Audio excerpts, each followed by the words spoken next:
Militant media means going out and chasing the story. And when you're talking about truck drivers, it means going the extra mile.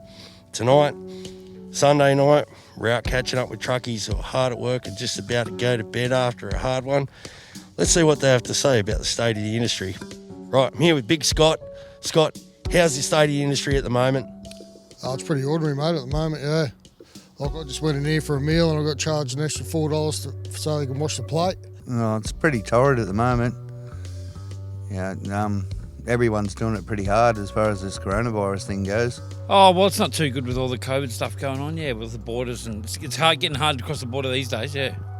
And what would be the number one issue that you would like to see the politicians address? Oh, probably just, I don't know, like we've got to get around. You know, we've got to get around, obviously, and probably making it a bit easier for us to get around, I guess. Because like today, even today, all week I've heard I've got to have an S permit, and then I get to the border and it's not an S, it's an F. So, Damien, what's the state of the industry? Not that great lately. Would you be surprised to know there's only 21 parking bays in the state of Queensland? No, not really. It's the same all over the place, mate. that is a big surprise, yes. That's fucking horror. That's horrible. What would be the number one thing that you would like to see the politicians address?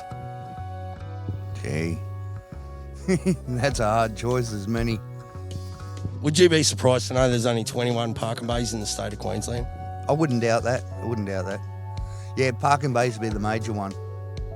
Yeah, facilities all around the country. The amount of truck areas in major cities is minimal. You got 2, maybe 3 in Sydney.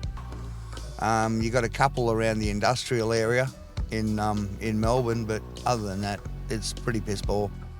The conditions just need to raise, don't they? Yeah, it makes our life a lot more pleasurable and not as hard. You know, you're not always where the facilities are when you're unloading, and then you got to get there afterwards. We're not asking for anything more than the respectful conditions of safe work. That's about it, yeah. And what's the most pressing issue that you would like to see addressed?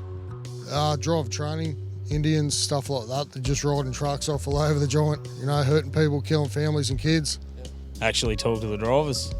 So industry consultation with drivers is the main thing that you would like to see? Hey? Yeah, and fixing the roads. You run up north, it's a go track.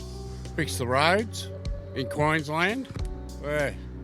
Fix the roads, a whole lot of it, actually, like the whole Newell Highway. There's all sorts of, at the moment, because things are quiet and with this COVID business, everybody's running around trying to cut everybody else's throat. Contracts are changing here, there and everywhere. And like Frankie Black the other week, I noticed in big rigs that he said that drivers shouldn't be running around trying to undercut each other at the moment, and he's in all sorts of shit from the bloody ACCC. How do you cut rates when the rates are $55 an hour for a semi-trailer hire? I don't know how anybody could actually go and work for $55 an hour supplying a truck and trailer. Like, you just wouldn't do it. And at the end of the day, as long as people are still prepared to do it, it'll keep happening. That's right. And what would be the biggest issue that you would like to see addressed by the politicians? Oh, basically, I don't like over-regulation and all that sort of stuff, but there should be a little bit of regulation as far as payments, rates, all that sort of thing. So a minimum rate would be what you would push. What about a minimum 30-day payment? 30 days should be maximum payment, not bloody minimum. Like it should all be 14 days. So 14 days maximum payment terms. Yeah, because, most people have to pay their fuel and everything in 30 days. A lot of people have to pay their fuel every 14 days.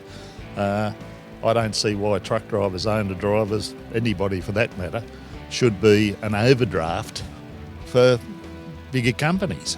There's been 575 truck drivers killed in 3 years. That's unsustainable, isn't it? There shouldn't be any, mate. Should not be any at all. You know, like we put our life on the line every night of the week when we're doing this. It's, and a lot of people just don't give a rat's ass about how we feel. When we've got to deal with what we've got to deal with on the road, I'm not surprised. Are you a member of the Transport Workers Union? And if not, would you join if we were going to take industrial action? Probably, yeah. No, I'm not a part of the union. No, not interested in the union. Mate, I was in the union years ago and it just got out of hand back then, so no, I haven't been in it for years.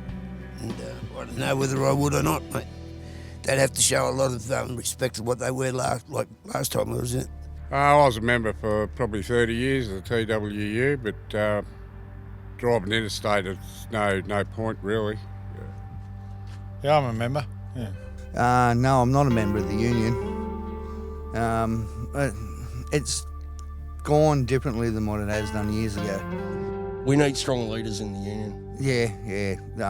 I've known a lot of guys that have been in the union that have turned around and said that they won't do anything for you these days. Well, I'm taking over the union, mate, and asking owner drivers and drivers to sign up with me, because when they throw this report in the bin that the Senate's in doing into road transport, what are we going to do then? Yeah, that's a good question. All right, that's it for night number 1. Thanks for joining us. Met some drivers. Let's see them go to bed. Until next time, Transport Inquiry Podcast.